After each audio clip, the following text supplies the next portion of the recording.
Hello, everyone. Welcome to another episode of Cyber Talk with InfosecTrain. I'm your host, Anas. Today, we are going to explore the world of identity access management. Okay, commonly known as IAM. It's one of those fundamental security domains which literally affects every organization, every aspects of technologies these days. It often doesn't get that the spotlight it deserves to be. To help and understand this crucial topic, today I'm gonna invite one of the most famous person I have been talking in very previous days with him, Mr. Anand, who come up with tons of experience in years implementing IAM solutions across the various industries. Mr. Anand, welcome to the show. It's really great having you today with us. Thanks, Anas, and thanks to the entire InfoSec team, for having me today on this podcast. That's interesting. But before we get into the technical aspects of IAM, Mr. Anand, I would love to hear about your journey. I mean, how did you find yourself specializing in identity access management, and what was your interest about this area, and why you just jump into this part, making you the most ideal part of your life? Well, that's a very interesting question. I would say that, yeah, after completing my engineering, it was not very simple, or rather, I would say it was not too hard also for me, because Okay. just like an engineering grad, I got placed into a services company, and from there, I actually got into, the development part. So Okay. my initial training I completed over there in Java J2E as well as in Pega. Okay. And after that, luckily, I got into a particular department which was called Digital Security Group. And at that particular time, cybersecurity was just evolving. And from that perspective, yeah, I would not say that I was just called out to be a part of the cyber team altogether. Rather, I was tasked for 3 to 6 months in order to get more skills over there in language, database, and networking. So that was the first assignment, and this was one of the things that was being asked to me, that once you are getting at least a 3 pointer out of 5, then we'll be considering you as a part of cyber team. Okay. And then this entire journey is started. So a big struggle for that 3 to 6 months, had to do our hands on dirty over there in each and every area. Got Right. too much into Java J2 struts, too much into the networking area. Learned a lot about relational, non-relational databases and all. And after that, I got the breakthrough over there in cybersecurity. So if I remember correctly, then I was put into a particular project where I was working on user management and user lifecycle management use cases. It's Okay. about 2011. IAM, this entire domain was still evolving at that particular Right. time. And from that perspective, we did a lot of stuff. And after that, I understood the concept of horizontals and verticals within the services organization. From there, I understood, like, identity is something that is cutting across every area, right? Right. And from that perspective, I found that, whether you consider it or not, that identity is the heart of each and every system. And Absolutely. none of the system can work without security and identity being in the heart. And this is how I saw the potential, and I thought that, okay, let's move ahead with this particular thing, because this is something which is almost everywhere. And apart from that, the side phase of thinking, we heard from our peers and mentors also, that Mhm. the other areas you can see a slowdown, but security is something where you're having your job secure, career secure, and everything you're finding everywhere. So this is how it actually kicked me up, and I started with this identity domain. Very interesting. I mean, it's now I think it's very easy for someone who's very new to learn about IAM from Mr. Jha. I mean, he can directly go and join and then speak Mr. Anand anywhere and can learn something. But because he has already made a tons amount of experience in this, this is really makes sense of interesting to everyone. That when you just find any topic interesting or you want to dig out to learn more about it, it's better that you find someone who is more better in that. Someone like Agree. you. Interesting. Yeah, very true. But someone down the line, Mr. Anand, there's a turning point for everything in anyone's life. As you mentioned about the entire story, what is that turning point that still keeping you ahead in identity access management and wanted you to be in the same domain for a longer period of time?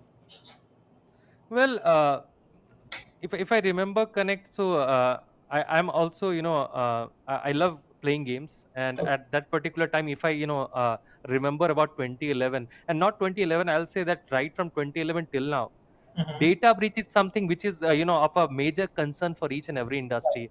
I still remember when I actually started my journey, then I found that most of the organization are getting into the trap of these data breaches, right? True. And if I talk about 2011, there were major breaches if I remember, it was related to Sony PlayStation, Okay. which was one of my favorite. I mean, we most of us play using PlayStation.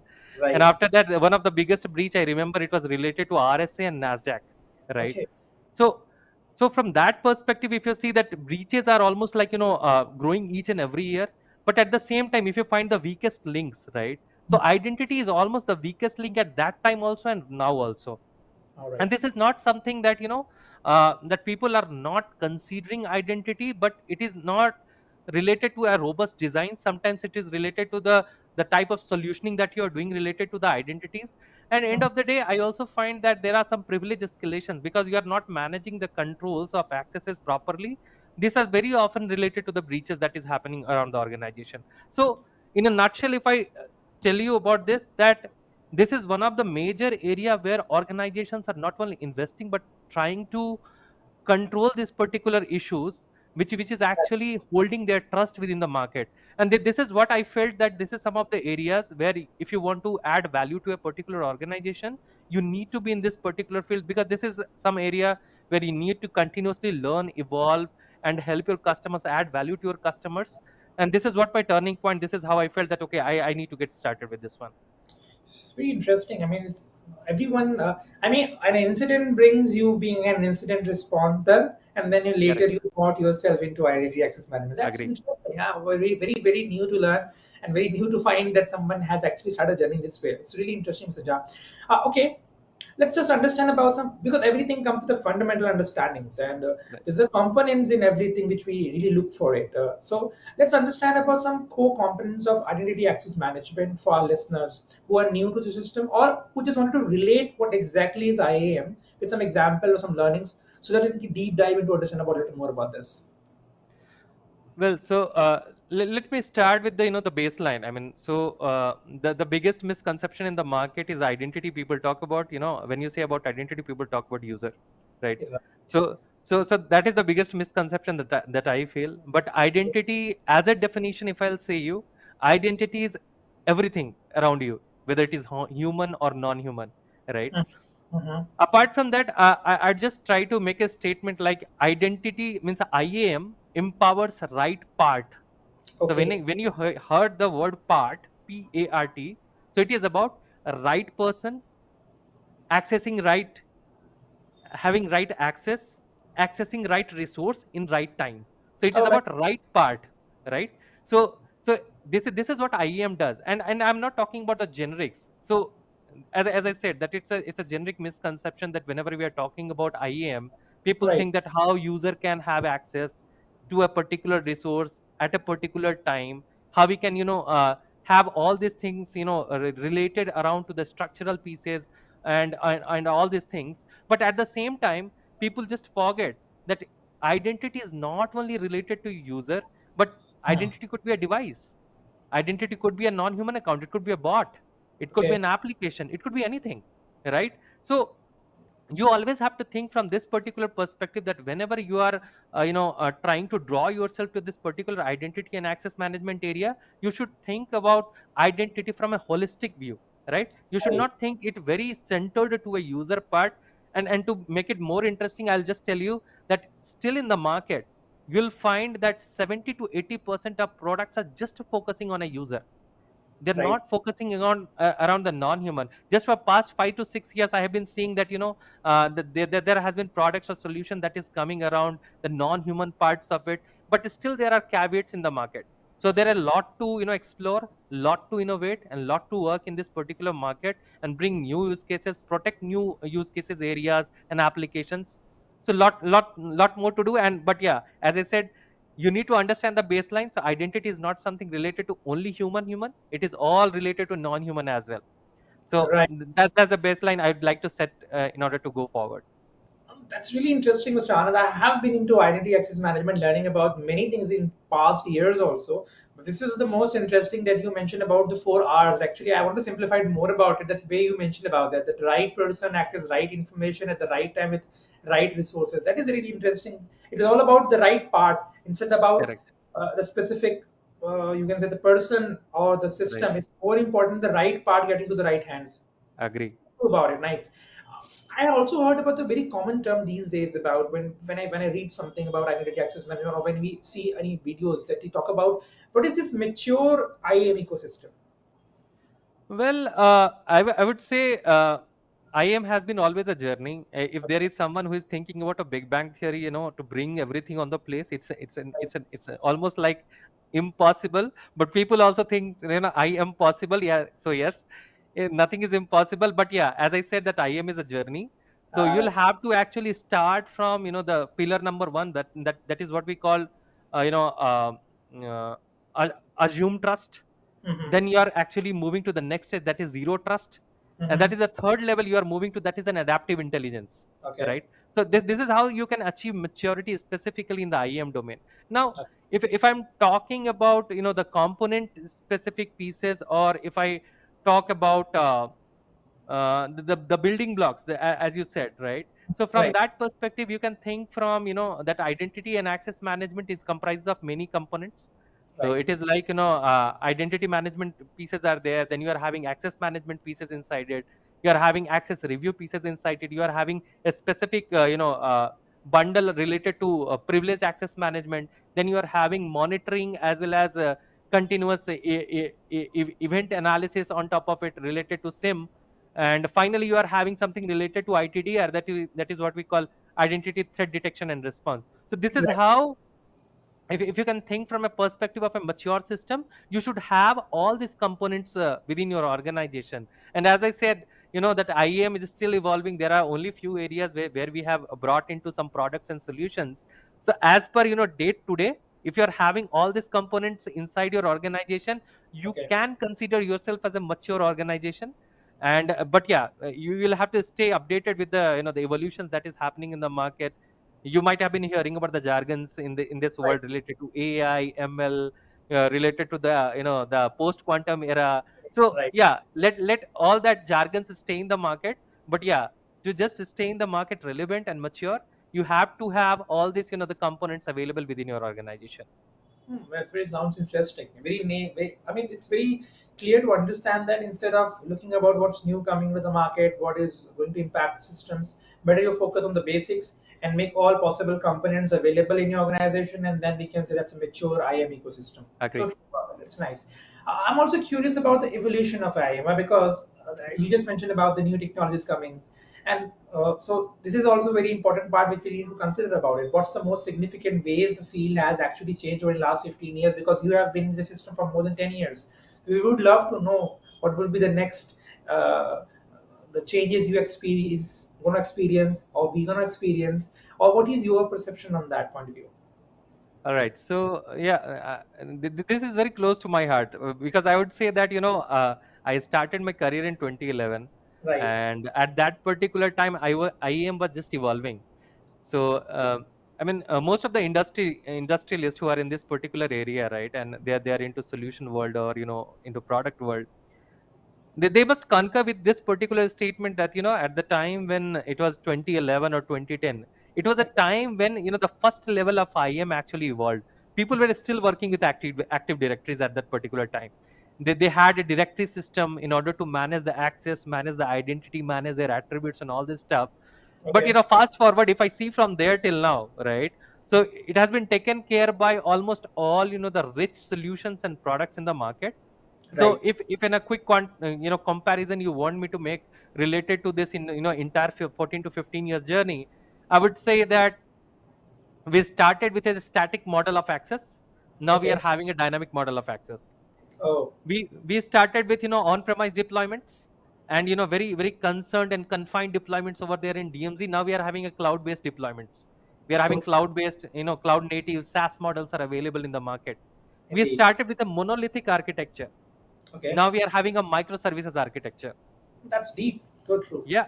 Now at that particular era, if you see, there was IT, means the IT administration team focused access management was there. Now we are Okay. having AI decision driven systems. So So true. that is about the evolution. Again, if I talk about the the process related to reviews, previously it was all manual. Now we are having automation in picture. We are driving a lot of things in the back end. But I'll not say that that's all with the IAM area. This is what we have learned in past 15 years. If I talk about more deeper, then you will find that the evolution that happened from identity 1.0, 2.0, now currently in 3.0, then the evolution you will see that from early 1990s till 2010, the 20 years of period was considered at identity 1.0. So 20 years was the first stage of this era. Then Okay. the next 10 years was identity 2.0. So this is how you can see that time was getting shrinked and the evolution was faster. And identity 3.0, this is just this 5 years. So this is how time is getting, condensed. Evolution is getting faster, and you might be seeing 4.0, 5.0 coming in next 2 to 3 years and 5 years. So both the versions might be getting released in this, 3 to 4 years, coming in. So this is how I would say that the future is also great. The evolution has been really great, and the future is going to be more faster with the evolution of AI and other newest technologies. So stay tuned. There are a lot more to come in this particular area. That's very interesting. I was amazed when you mentioned about the impact of IAM in 20 years was about 1.2, and then how came then 2.0 came. This technology is making Yes, this the way it's actually evolving. With this, there's a quote of Lenin sparked in my mind as there have been decades when nothing has happened, and there have been weeks when decades have happened. So I think something agree. similar is happening with IAM as Right, well, and it's right, very right, right, interesting. right. It is happening out there. Uh, you mentioned very interesting thing about then 15 years nothing has been it was very slow, and then it just phased up because the technology is coming. Do you really think it is getting empowered by because technology's implementation is getting more into IAM? Let's just you mention about automation and about these things, the last point when you Well, talk. yeah, I mean, so what I would say, previously, if you compare the technologies and vendors that was there in the market, it was just, in the count of the fingers. You can just count them. But now the competition has grew up. There are a lot of vendors in the market.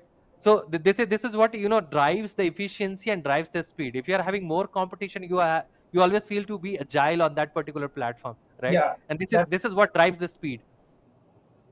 that's true. Okay, when you mentioned about agility, there is another thing that comes into my mind to just take it down from you only because you are the only person who can help me out to understand about it. In your experience working with different organizations, what's the most common? I mean, usually people have that pain points you encounter while implementing IAM solutions. Because when you give an example to us, it will be based on that 1.0, 2.0, and coming 3.0, all three. So Correct, just to correct, know correct. what are the encounters you have actually observed and what are going to upcoming encounters that you think. Well, yeah, it means I'll try to bring the first very high level statement, and then I'll dive deeper into that particular areas. So if you encounter the pain problems within an organization, it always starts with people, then to business, then application, and then technology, right? True. Yeah. So it's actually that a staircase that you always start and go above in that particular area. So the things start because whenever you want to do within anything within an organization, first of all you need what is in a sponsorship, right? Without a Mhm. sponsorship you cannot move anywhere within an organization. And if you're a change maker or you're driving changes, then definitely this is something that you require at a very robust level in order to move forward. The Right. second thing that is related to the poor stakeholder management. So as I said, that identity is something which is an enabling function for an organization. It is not something like an independent vertical. You kick-started right from scratch, and you build the tall tower on the day two, right? So it's just like an enabling function. Just like within an organization, we are having a lot of verticals, be it HR, be it finance, be it marketing, sales. So you can feel it like there are a lot of things that is there within an organization from a vertical perspective. But when Right. you think from an horizontal perspective, this is how the security comes into picture. You need security in HR, you need security in marketing, you need in sales, you need in administration, you need it everywhere, right? Whether you are dealing with a new deals, whether you are making new customers, everywhere security is required. And when you are talking about security, yes, IAM is one of the the core fabric to that particular piece. Now this is how I said the second pain point is stakeholder management. You are dealing with different genres of stakeholders within your organization. Few are techie guys, few are non-techie guys, few Mm. are completely into on a different horizon, who are completely into sales. I don't want to talk anything about, I just want to sell these things on day one and day two, like that. So this is how you have to wear the that particular apron, which will compel them to understand what you are talking and how you can make a value to them, right? And this is how the poor stakeholder management is also one of the major pain point in this particular area that I have seen. Now when you are going for an integration perspective, there are a lot of things that comes into picture from the data perspective, Right. be it related to the data transformation, be it related to data quality, be it related to the type of data you want to manage. So that type of integration challenges that comes into picture. True. Apart from that, you will also see the resistance in some areas, because as I said, that people is also one of the biggest factor, right? Because you can think from this particular perspective that within an organization, few people are very much happy in doing whatever they do, they feel secure with that particular Right. technology. But all of a sudden you try to overhaul their particular system with something digital, they feel scared whether this Right. is going to take my job. Like in current era you have been hearing about AI. AI, People are right. still scared in the market whether AI is going to take my job. If then why should I let AI to come into my department, right? Hmm. So these are the very basic pains that I've seen in not only in my era, but it is still available or prevalent in this particular era also. And I believe this is all related to the maturity curve that we see in our organization. So that's why I Right. said at a very high level, people, business, application, and tech, these are certain areas where you'll find a lot of problems and pain points related to the implementation part. But yeah, at the same time, I'll not leave you only with the pain points. I'll also let you know what are the tricks that you can actually apply in order to handle these particular issues and move forward. So first of all, you need basic sponsorship, a very robust sponsorship from your organization in order to implement these particular pieces within your organization. Then the second biggest thing that you can do, that you can communicate properly.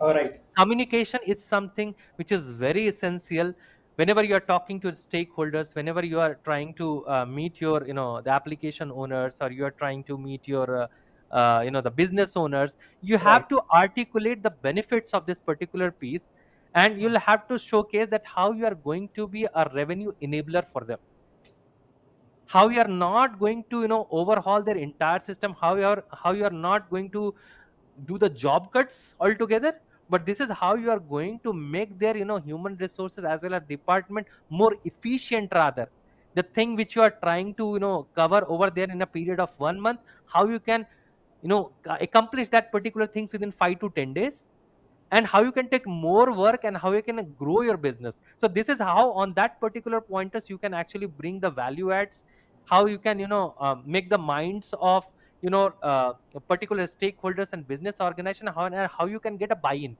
end of the day. So this is how you can actually tackle through this entire pain points, and you can move forward.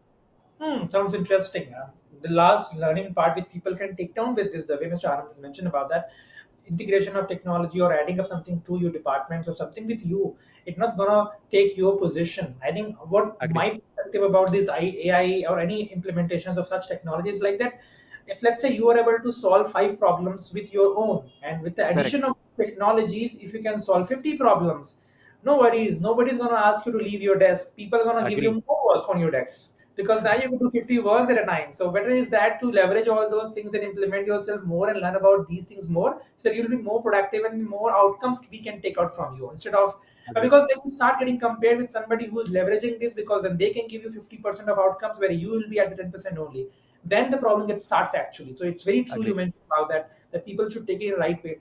Also, now, once you mentioned about this, I think the best person to give an advice to any organizations, I'll be taking from you only. It's not directly to somebody. It's just an overall to understand about that. What advice would you love to give to organizations trying to balance security requirements with user experience? Because as you mentioned about the people are the one who are the crucial part in this. Want to understand about the user experience also?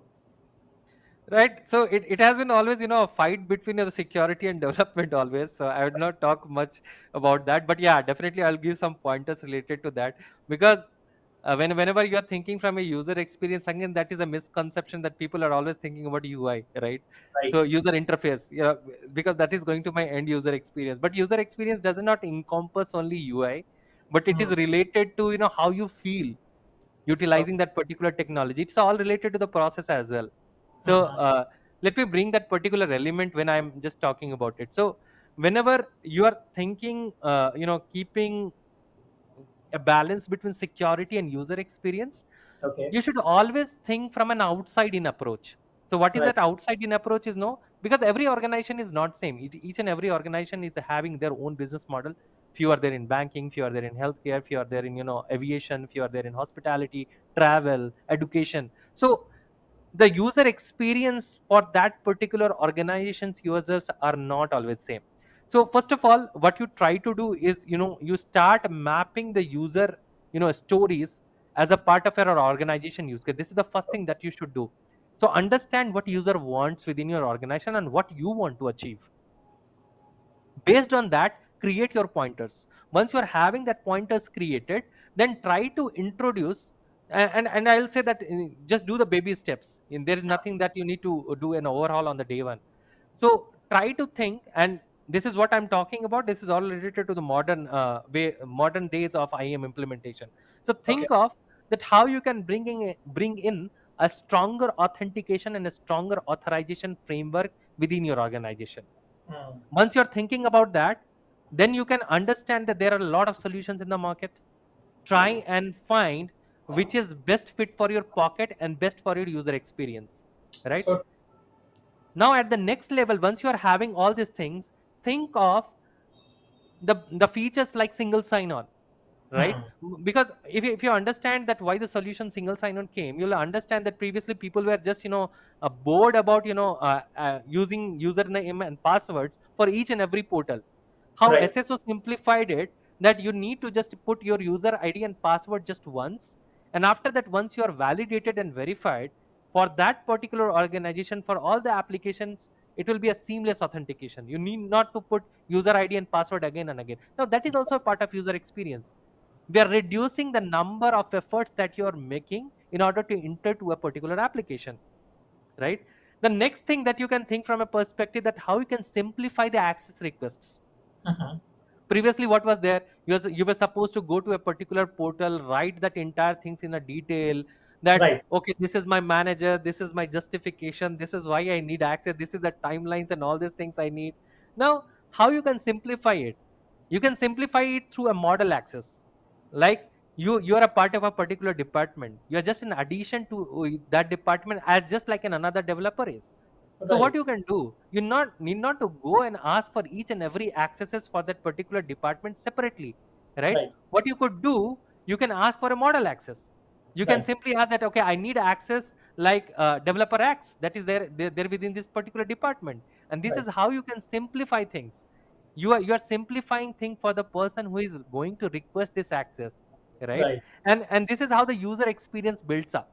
And end of the day, this is how the access reviews happens within an organization. People are not supposed to go and do the manual reviews. Rather, you are having policies written, you are having rules written within the organization, which is driving this entire means access grant and access revocation features. So this is how you can actually balance security and UI altogether within an organization.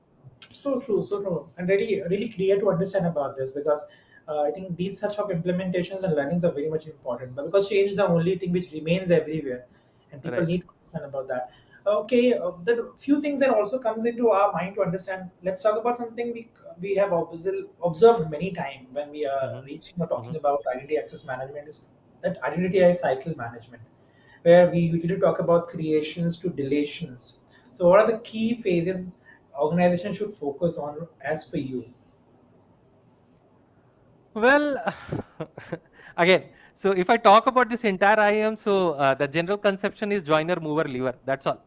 Yeah. So people are more thinking about this particular aspects only. But again, as I said, that identity is not something that should be uh, seen from a lens of a user.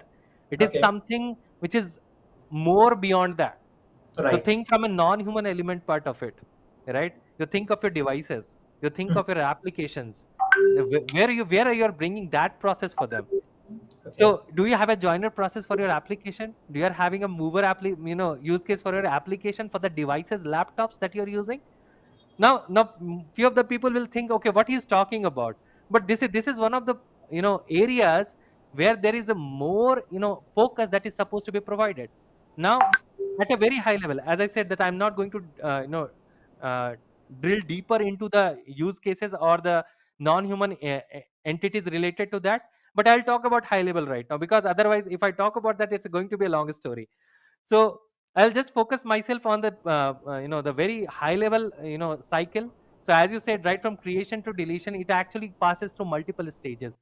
So we are talking about the onboarding piece. So at the first time, whenever an identity is coming to your organization, how you're onboarding it, Mhm.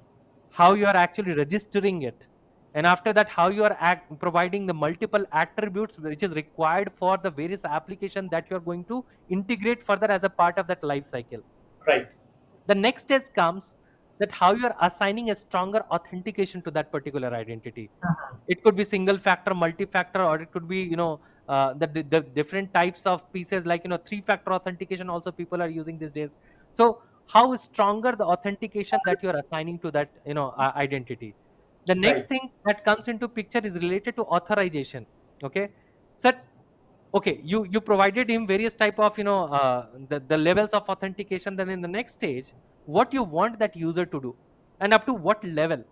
So Exactly. the authorization is the next level where you define that, okay, you are a part of organization. Whenever you are going to access this application, you are supposed to cross this particular the levels of authentication. But when you are accessing application, what is your level of access that will be there in the application? So this is how you define authorization.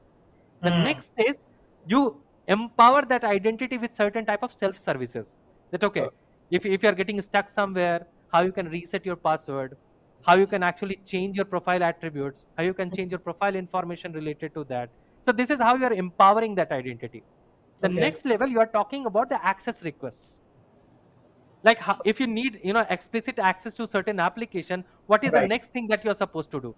Whether it is in something a rule driven access, or it is something for which you are supposed to raise an access which needs some approvals, for which there are some mitigation that is needed within the organization. So that is the another set of cycle that happens as a part of IAM life cycle management.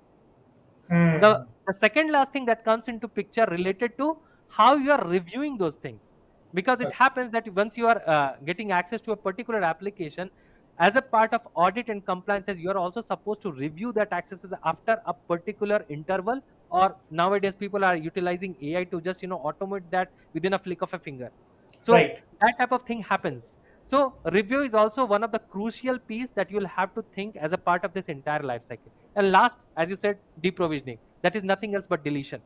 So Deletion. once you Right. leave the organization or you are being terminated from the organization, this is the last stage that gets triggered as a part of this entire life cycle. So all these 6 and 7, steps that you are supposed to follow as a part of this entire life cycle, and this is how it can be thought not only from human. I repeat again, from the non-human perspective also. Hmm. True, that's very true. I think there's one word which is very common when we talk about IAM, that is called offboarding process. We have Correct. instances where a lot of mischievous things have been observed. There have been things where have been gone right. There have been things where there have been things gone right, wrong, and in many domains there have been exceptions. Also, we have seen in these criteria. So, what's the biggest risk organization faces with this offboarding process when usually an employee leaves? And especially when there is a third party involvement also. No, d- good question. And I'll just try to answer this question with a scenario. Right. So, first of all, you need to understand why an organization leaves why an employee leaves the organization, right? So, factors may be multiple, but yeah, the end factor, if that is the person is having a good opportunities and that's why leaving the organization, the risk element is bit low. Right. But if that is a disgruntled employee and leaving the organization, the risk is always high. Okay, that's Now, very keep interesting. yeah, keeping that thing in the baseline, let me talk about what are the problems or the pain points that is related to the offboarding processes, and what are the risks that organization might face, Hmm. going forward, as a part of this entire life cycle management. So Okay. first of all, the organization which doesn't have this matured offboarding process, it has been always found as a part of audit that that organization still hold the lingering access, Okay. that and that is one of the major concern. Second thing that we have seen specifically in the organization related to offboarding, that it is not immediate, it is schedule driven. So it Hmm. happens in certain organizations, and it is something like they are not offboarding that user on the same day, but after 2 days or 48 hours or 72 hours, based on how they are configuring their schedulers, Okay. right? Now there are a lot of things that is associated to it. If you're doing this in a very immature fashion, there are a lot of things that you're putting on risk. Think of, if that is a disgruntled employee who has left your organization and he had or she had access to certain privileged accounts within your organization, Mm-hmm. or some service account or shared accounts, what will happen? Even though that user is out and his accesses are not taken care properly, you might have a risk to the applications which is privileged and critical to your organizations. Apart from that, what you may face the loss of auditability on top of that particular account, because when we are talking about shared account, which itself is the biggest threat, you are Right. having that shared account with a common username and common password, which Oh, is that, mapped with various users in the backend. In right. that particular case, you'll not be able to trace properly and 100% confidently that who accessed it. Right. And these are some of the lingering issues that is associated with an offboarding process. There are other pieces that is associated to it, that even you are having orphan account, means in certain organization it happens that they say that, hey, I removed all those access, but you still have that orphan account available Mhm. within your organization that can still be enabled and misutilized as Right. a part of going forward. There are related to the zero standing privileges. Mm. So certain organization, as I said, related to that shared and service account, they are not reevaluating the accesses of that services account who are a member of it.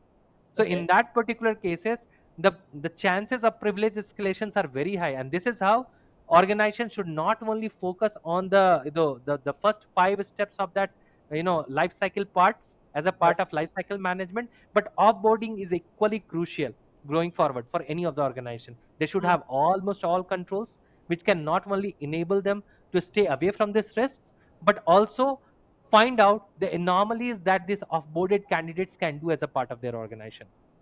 Sounds interesting. I think, Mr. Anand, you are the right person to tell me any hidden insights. What are the percentage you think people do such activities?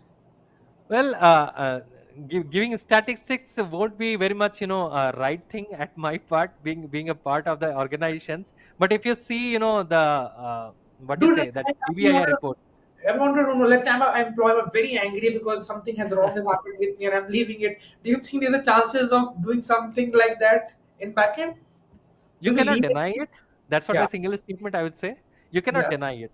Okay. So you never understand the mentality of an individual who is leaving the organization, and everything is undercover, right? So the Hmm. human risk element, because if you go through all type of the DBIR reports that is there outside in the global market, Mhm. if you see, then most of the data breaches are still happening because of the element that is called human risk, Okay. insider threat, and privilege escalations. Okay. And this is all related to identity. This is not related to anyone else. So you Right. Right. cannot deny it. That's what I said. So true about that. So when we talk about security, there is another thing that as we have observed is a shift in this part of identity access that we call it understand about authentication, an area that has seen tremendous change in recent years. So Agreed. what's approach are gaining tractions as an alternative to traditional passports? Well, to be very crisp on this particular part, right? We have evolved a lot from the basic authentication to multi-factor authentication these days. And if you go through the authentication shift, this is one of the latest trend. And in fact, if I talk about the major cloud vendors also, they have also mandated that multi-factor authentication is something that is mandatory for almost every organization these days now. Right. So that is one of the biggest thing that I could see right now. Again, to the viewers, I would say that there are a lot of options that is available in multi-factor authentication market. But whenever you are choosing one, be very confident, and uh, be very sure about choosing your multi-factor authentication, because there are Right. a lot of options that is currently available in the market. But think that whenever you are choosing a multi-factor authentication, you should think of a fish resistant authentication like FIDO2, Okay. Yeah. like something which is related to biometrics. You always Mhm. think from this type of standards, and which is also very much recommended by NIST standard 800-53-3. if you can just go to that particular standard, you will get more insights. But this Okay. is something that I will say, that whenever you are thinking from an authentication shifts, and I still feel that there are a lot of organizations which are still using passwords. And if you are having authentication shift as a part of your roadmap, Mhm. think to adapt the stronger authentication methods as a part of multi-factor authentication, and always choose for phishing resistant authentications. Okay. And what's your instance on passwordless movement? These days, we have observed that people are looking for these options as well. Is true password-led authentication achievable for most of the organization today? Would you think? Well, so this jargon is very simple, Anas, right? Like anything wherever you are not putting password, but anything apart from password is passwordless, right? Right. So, so if you are putting PIN, that is not a password, so that is a passwordless. If you are Okay. putting your biometrics, you are not putting your password, so that is passwordless. Right. So, yeah, passwordless is a fancy term. I could see that, yeah, very much evolving thing in current identity market, evolving in a greater pace rather, I would say.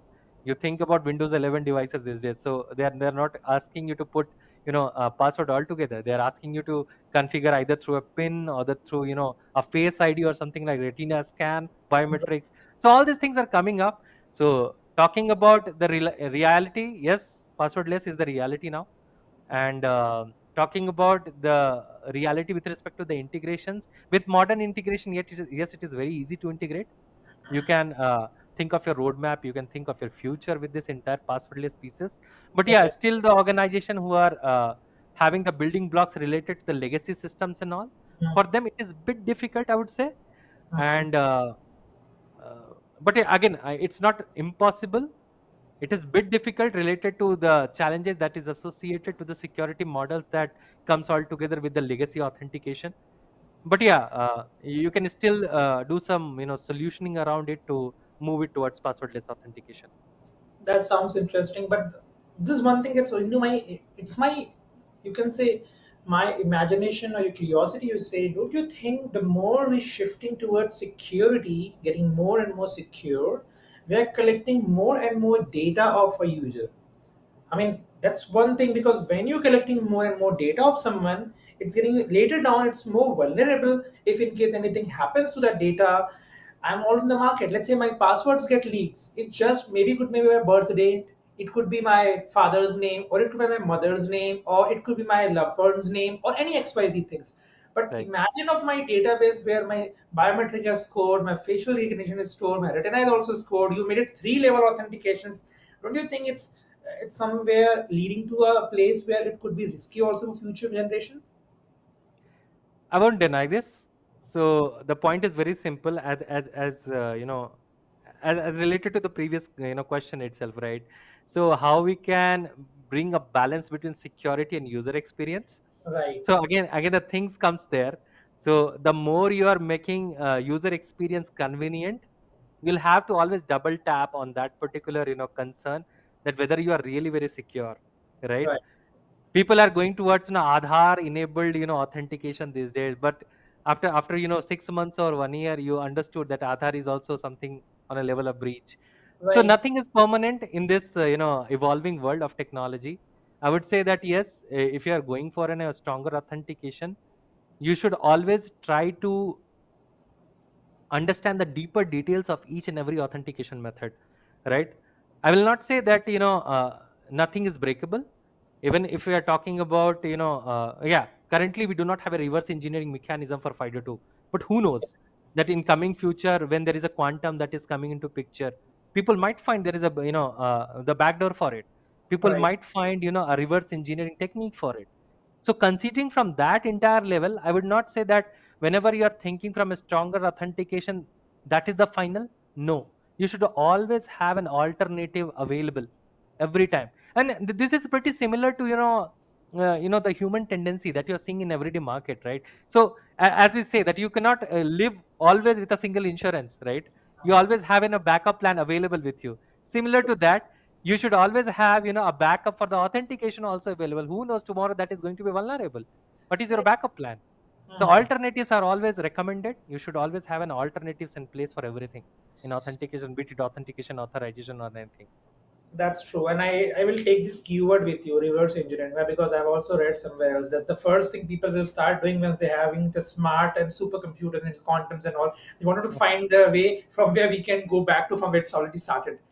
That's true. I also want to know one thing because this is also very fancy these days. How are biometric authentication methods evolving, and what's your consideration? Should organization have been implementing them or not? See, you should always keep a pace with the the market. So that is Okay. what I will say. So as I'll give you a very simple example. You are having an Android device or an iOS, right? What you do whenever a patch or upgrade comes, you immediately do that, right? So Right. this is what it happens in the real world also. So Okay. currently, if you see this passwordless techniques and the most robust called FIDO2 authentication techniques are there in the market. Those which are very regulated, industries, those industries where there is a huge risk involved, they always try to adapt the latest one, right? Okay. And definitely it is not like for the organization that tomorrow it is launched, tomorrow today I am doing it. So for that organizations also, what they do, they assess it for next 6 months or 1 year. Okay. Once they find that okay, this technology is getting stable, then they move to it, right? So it's always like that, whatever is latest and greatest, and that is not something that is currently breakable. Mhm. You always love to go to that particular trend and keep yourself away from this type of risk. So if you're asking about biometrics and other FIDO2 authentication, yes, it has been stable for past 1.5 years. If that is one of your strategy in the roadmap, I love to say that yes, go and adapt it. But yeah, as I said, don't make it a final statement. You should always have a fallback mechanism in their place. You should always have an alternate method, that if this is something that is going to fall tomorrow, what is going to be the alternate? Because you cannot stop business running on a day-to-day basis if there is a breach that is happening. Very true. Business will always run as usual. And if you are stopping the business, it's a loss to you. So Absolutely. this is how, as I said, that and once there will be a future technology, there will be an advancement, upgrades. We'll always recommend you to check, see the stability, and move further. That is what I would recommend. So let's just talk about something very interesting, Mr. Anand. I mean, why? Because I'm saying this. The reason why, because the amount of availability of to the information, to data, and access to the things is available. People can think anything about doing what they are imagining. And there's one thing that controls these things is called governance. If there is Right. no governance about these things, people will think of doing anything what they really want to do with these all informations available in public domains or in private domains. So let's talk about access governance, the policies, the process around managing these access rights. What makes this area so challenging for organizations these days? All right. So great statement and great pain point, I will say, that you have mentioned, Anas. So the thing over there is, that till up to Identity 2.0, the bigger problem that was there with each and every organization was related to the visibility Right. and visibility of the access to the identities, right? So this governance is something that I would say was a very very important piece that was brought in as a part of identity lifecycle management. Right. And this is not only the one part where you are just managing the access. The governance is from the perspective of the regulations as well, right? Mm. Because governments in different jurisdictions also realize that how this particular pieces needs to be regulated, right? Until unless you are not regulating these things properly, anyone can just do things at their own way, at their own pace. And this is not something that you are giving benefit to the larger audience or the larger population over there in the market. So standards and regulations is something that first I will talk about. This is going to standardize a set of practices that you Okay. should have within your organization to keep yourself secure from any type of anomalies or any type of threat that is there for your organization. Right. Second thing, how you can actually bring in the controls related to that. So even if you're thinking from a very high level perspective, yes, you should have an access governance, you should have an identity governance within your organization. But if you are going to the real picture, or at the ground zero, what you will find, you are still having this governance related to the systems or application which are running on unstructured data. Okay. You are not running the applications, or you are not managing application which is holding the unstructured data. Mhm. And this is how This is becoming a major pain for the organizations. Okay. Apart from that, you will also hear these terms very frequently within the organization. Once you go to any type of organization, that okay, hey, this is the 60 to 70% applications I am having IAM managed. Remaining 30% or 40%, these are IAM unmanaged because these are human enabled, or these are more manual. This doesn't have standard APIs and modern integration techniques. That's why we are keeping it an IAM unmanaged system.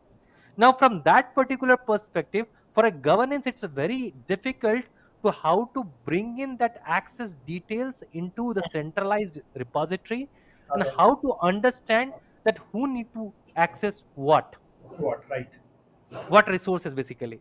So this is one of the bigger challenge for access governance. First, you are having decentralized applications, you are Right. having decentralized identities, you are having decentralized devices. There is a lack of accountability on certain system which is non-managed, and this is how you always find a solution how I can bring all this data to a centralized repository and feed to this access governance system so that it can take a control of all these areas.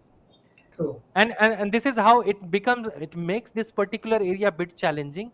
But as an ideal system, if you'll think of a scenario, all your systems are managed, all information are flowing in, you are having a single pane of control, you are making decisions there, and everything is flowing from there.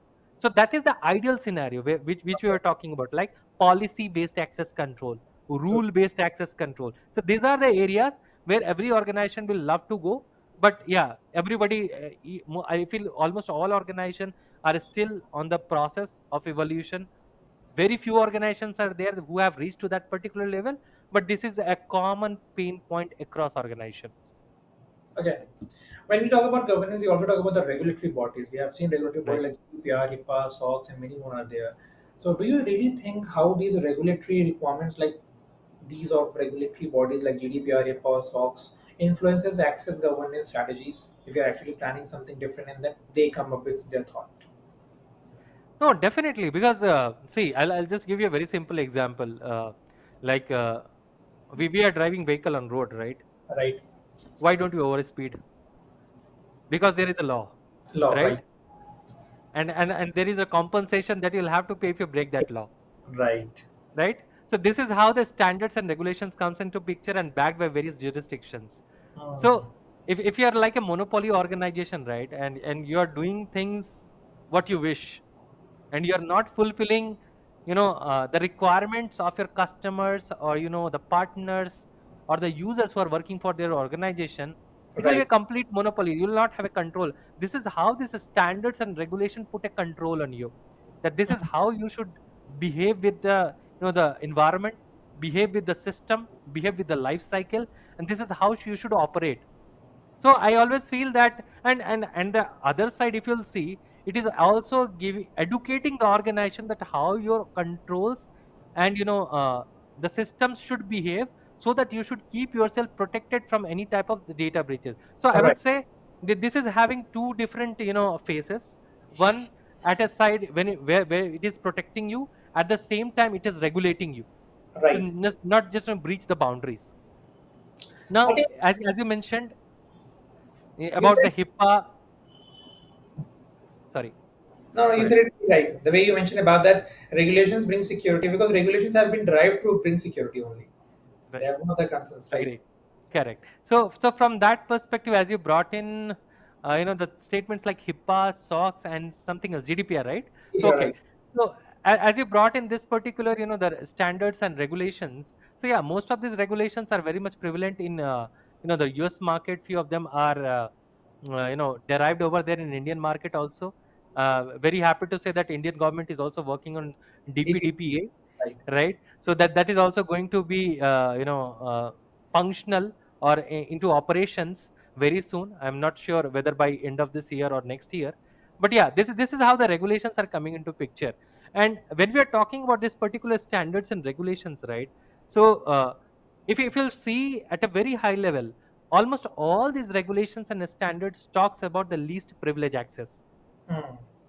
Most of this access, regulations talk about the periodic review of access.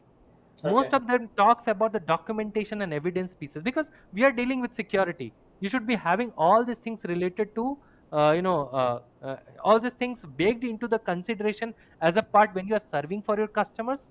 You are a part of a particular business. Now how your users are helping you in order to build that business, these things are very much interconnected as a part of your daily operations.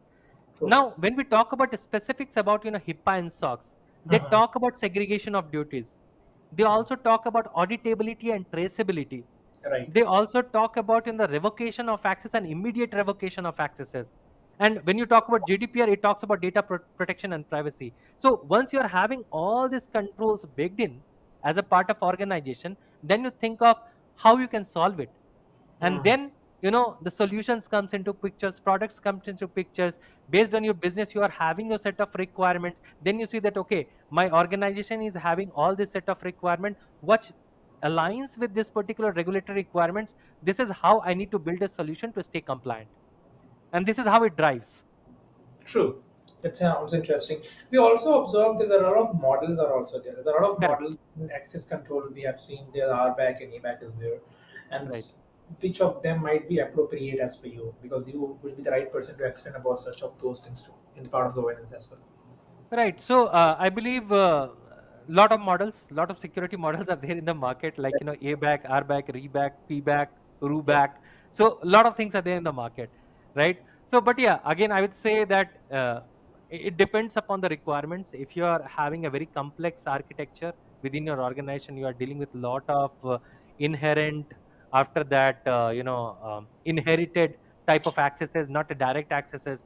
Then in that particular case, I will still stay to stick with the ABAC type of things, Okay. attribute based access control, because that complexity obviously RBAC and REBAC will not be able to solve. You can Mhm. still think of PBAC, where you can have certain policies driving these particular areas, but yeah, there is a lot of complexity to reach from ABAC to PBAC. Okay. Again, if you are talking about in a smaller organization which is having very simple model of access, you are dealing with lesser number of application, you are having very straight away focus of access controls, you are not having much more complexity as a part of assignment of that particular roles and entitlements, I will still recommend you to go with RBAC. If you are having the policies Okay. driving your accesses based on the nature of department, based on the type of business that the department people do, I will recommend you to go with the PBAC or RUBAC, that is Okay. rule based access control or policy based access control. And specifically for the application that you see over there on the social media platforms like Twitter and all these things, in Mhm. that particular cases you always might have been thinking that who can have access, friends of friends. So this is Right. nothing else but relationship model. So Right. in that particular areas you can have even definitely relationship based access controls, right? Mhm. So yeah, I mean, and relationship based access control is still a very less known thing in the market, because it is lies somewhere in between ABAC and RBAC. So Okay. attribute based access control and role based access control. But yeah, whatever suits your organization use cases, whatever it suits your business needs, you need to have an appropriate access model related to that. That is what I would recommend. Sounds interesting. I think one thing now let's talk about very common these days, and this word is in buzz many time back in COVID post came. That is called hybrid environment. And when we talk about hybrid environment, there's a lot of hybrid things happening. Hybrid work Right. culture is happening. 5 days of working is going on. You come to office, you work from home. I think something hybrid in IAM also we adopted. And many organizations Correct. today operates in hybrid environments with systems Right. both Right. on Right. on-premises and in multiple clouds as well. So, what unique challenges does these create for IAM from your point of view? All right. So, as I said, like that different products are having different security models. Right. Similar, a thing is applicable to clouds also. Different cloud vendors are having different security models. And once you are having different type of security models, the biggest challenge you are having, how to bring them all together as a part of singular process, right? Hmm. So that is the biggest challenge. Apart from that, if you think from the service maturity perspective, few of the Okay. services are matured with better risk model associated to that, with better risk access controls associated to that, while in certain areas the cloud services are not much mature, still evolving. So from that entire perspective, we always feel that you should have a singular platform where you can have the multiple cloud vendors associated and linked to, where you Okay. can actually correlate the identity activities, and you can go further. Apart from that, also, if you see that most of the cloud vendors are coming with their own identity and access management pieces as well. But Right. yeah, again, if you are having already an IAM system over there in place, this is something, a redundant repository that you are creating with respect to identities, and which is very, difficult to manage, as well as it is a hit on your revenue model as well. True. So from that particular areas, what I will suggest, that you always think of federated identities, rather Mhm. than creating altogether a different set of identities with all attributes and everything, that entire object over there at cloud. Utilize federation techniques, utilize multi-factor authentications, because we always know, like cloud is not your machine, it is someone else's machine that you have rented and True. that you are That's working on, kind of right? important, right? So from that particular perspective, you always feel that the level of controls that you are having within an organization, you might not have the similar level of controls, and there is always a thing that is always there in the organization's mind, that there is a shared responsibility model which you Mm. always have to satisfy when you are working with cloud vendors. Right. So keeping all these things into consideration, what I would say, that with hybrid environment, you should always think for a centralized solution, where you Okay. are having ample control, and where you can actually bring or converge all this security model in a place, and you can have a better control, not only on the access part but also on the risk, and further you can enjoy the benefits of cloud along with security. So true. When we talk about when we were listening about these implementations, and you mentioned about the access, nowadays we know that there have been instances where, I mean, it's very sounds interesting to the new people also. Whenever you use a laptop, whenever you use a desktop, and you have limited access to your database, and somebody else across the globe can access your account and then set and fix the issues that you are having in a system. That's we, Agree. yeah, that's we fall into Fascinating thing. yeah, that's come under the privileged access management part, what we have Right. actually seen in time. So how do you Mm. recommend organizations to approach for privileged access management for cloud resource infrastructure? Because this came more and more after this hybrid culture has came across when Agree. people are working from remote locations. So what's your instance on that? All right. So PAM tools also had its own evolution. That's what I would say. But yeah, with respect to the current era, where things are more on cloud, that there is a need of more robust PAM controls, definitely. Okay. And specifically, if we're talking about the recommendations, then definitely opt for a particular solution where you are having microservices, and where you are having flexibility to control things using API. Hmm. And PAM is basically known for having the robust control specifically on the most privileged accounts. And when we talk about privileged accounts, it's nothing else about but it is more about uh, the inbuilt accounts that is getting shipped with that particular application or a vendor product, right? So if you think from a Windows Unix box perspective, so you are having a Unix server, you always feel that there is a root account which is the most privileged account that can do anything on that Right. server. Right. On a Windows server, you'll always feel that there is an administrator account which can Hmm. do anything on that server. Now these things comes into the category of privileged account. Similarly, when you are actually working with the cloud services, because on cloud, whatever you are taking is a part of a service.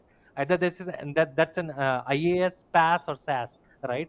Or a FaaS, right? So anything that you are bringing in, so that is a service. So you'll Right. have to be very particular that what are the privileged account that is managing it. And as a part of your organization, if that is something falling as a part of your shared responsibility, you should always think that how you can have a better control on this particular accounts. Accounts. Now, what things you can bake in as a part of privileged access management there? You can think of having a password rotation policy. You can think from having a just-in-time access to that particular account, and not having zero standing privileges as a part of that particular accounts. You can also think of you know having an auditing and monitoring on top of those accounts, that who is accessed, whether I'm having a session recording to that particular account, when that particular account is being accessed, or that account is doing any type of activity. So all these things comes into picture as a part of privileged access management life cycle, Right. whenever you are dealing with cloud services entities, as well as the critical account that is as a part of your organization on premises. Sounds true and very clear about that. As you're wrapping up our conversation, let's just wanted to know one thing from you. Let's say I'm setting up an organization, or I'm just Mhm, someone who wanted to get formalize my IAM programs. So, what are mhm. the three areas would you recommend they should focus first, doing anything? All right. So, if I recommend how you can, think from an IM perspective, then think from how your business works. Okay.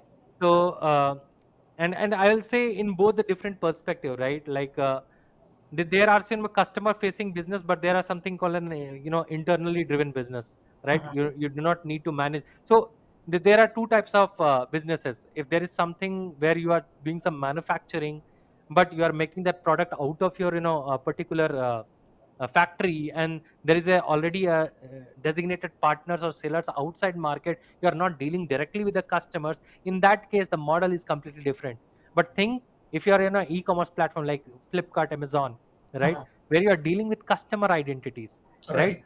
So the thought process or the design is very different in both the cases, but at a very high level, if you think from a recommended process, I will always talk about having a centralized repository first.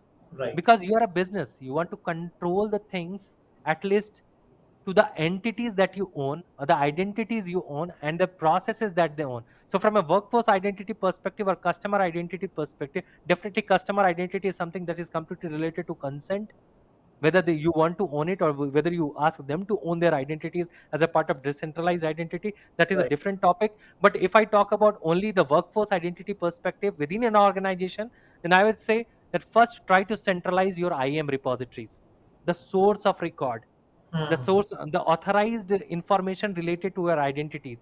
Second, once you're having that, think or having a stronger authentication and authorization modules.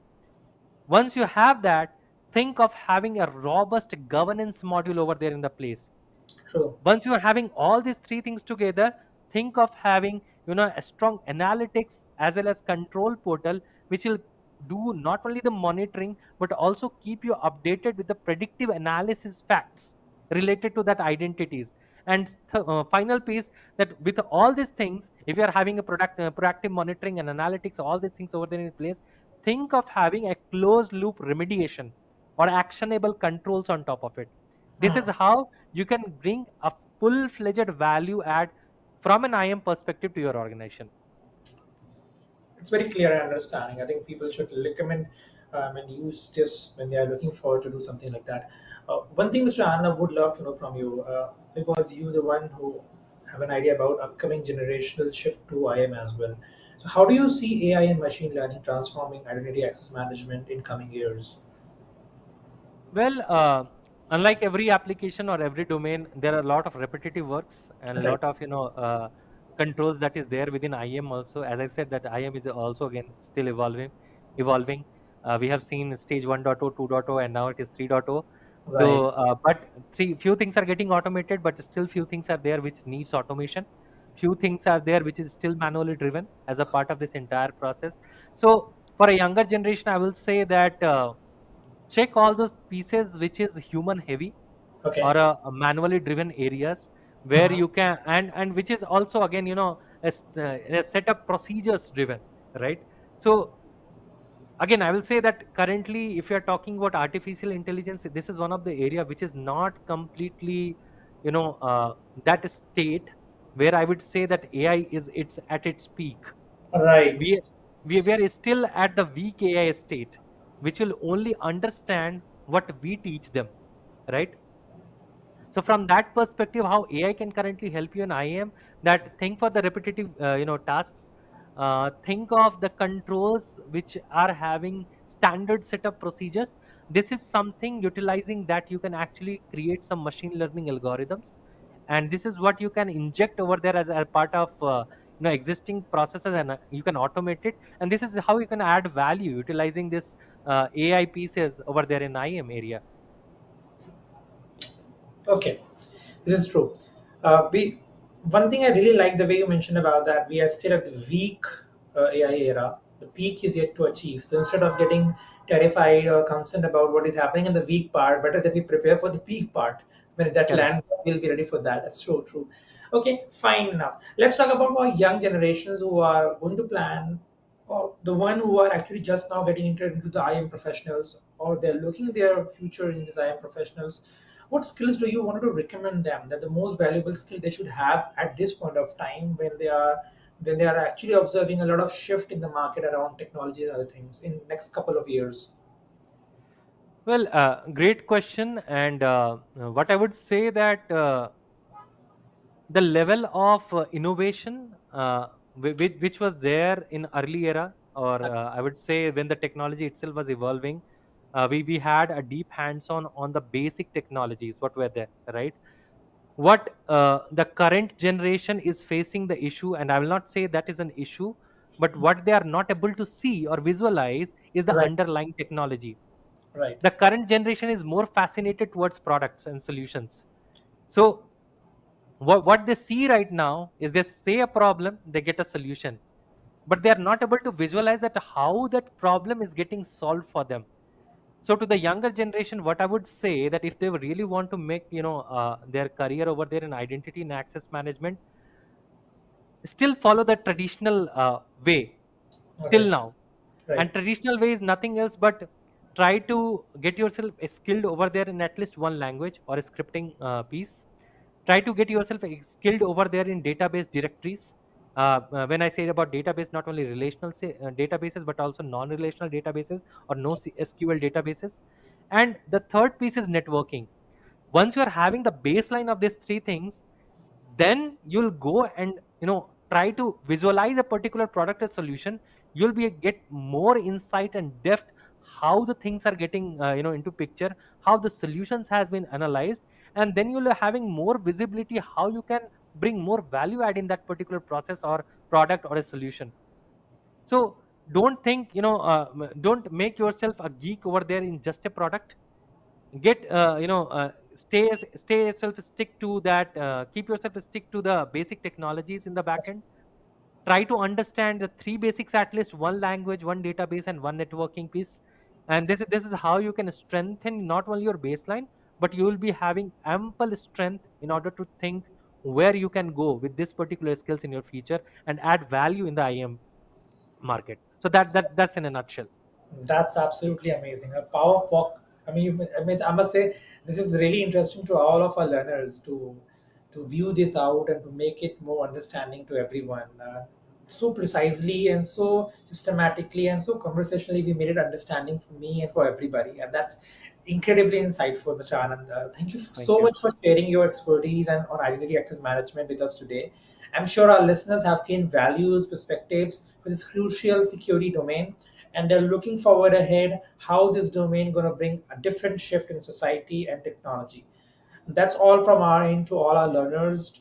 And anything at large, Mr. Anand, if you wanted to add up to your closing part, you can add up. Post that, we can just wrap up. All right. So, the only thing that I would like to add is, stay hungry and stay learning.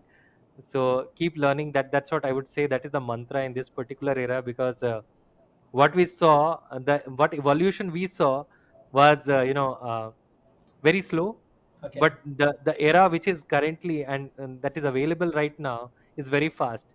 So you keep yourself hungry and keep learning. That is the only two mantra that will keep yourself successful in your upcoming career. And never keep yourself stick to a particular technology, because technology is something that is ephemeral. Things will keep on coming, and you'll also have to keep yourself up to date with the technological trends. So if you are able to make a pace with that thing, you're always relevant to the market, and there is no one to replace you, to be very honest, not AI even. Right. So true. Thank you, Mr. Anand, taking up your time, taking a wonderful discussion today. And to our listeners, thank you for tuning to another episode of Cyber Talk with InfosecTrain. If you've enjoyed the discussions, please share with your people whom you think it could be an helpful, knowledgeable information for them. Until then, stay secure, stay happy, keep learning. Thank you. Thanks for having me. Have a Thank you. great day. Bye bye.